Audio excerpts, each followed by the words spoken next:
ত্রয়োদশ জাতীয় সংসদ নির্বাচন ঘিরে দেশের বিভিন্ন স্থানে চলছে জমজমাট প্রচার। রাত দিন প্রতিশ্রুতির ঢালি নিয়ে প্রার্থীরা ছুটছেন ভোটারদের দ্বারে দ্বারে, তুলে ধরছেন উন্নয়ন পরিকল্পনা। খুলনার ডুমুরিয়ায় নির্বাচনী সমাবেশে বক্তব্য রাখেন জামায়াতের সেক্রেটারি জেনারেল অধ্যাপক মিয়া গোলাম পরোয়ার।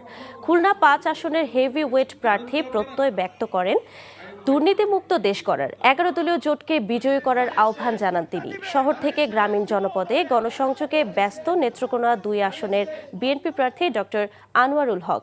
৪ আসনে প্রচারণায় দাঁড়িপাল্লায় ভোট চান জামাত প্রার্থী অধ্যাপক আল হেলাল তালুকদার।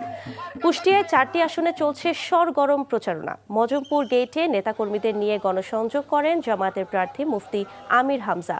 নওগাঁর মান্দায় প্রচারণা চালান বিএনপির প্রার্থী ডাক্তার একরামুল বারী টিপু এবং জামাত প্রার্থী আব্দুর রাকিব। মংলায় দাঁড়িপাল্লা প্রতীকের নির্বাচনী জনসভা অনুষ্ঠিত হয়েছে। প্রধান অতিথি ছিলেন বাগেরহাট ৩ আসনের জামাত প্রার্থী মাওলানা শেখ আব্দুল ওয়াদুদ।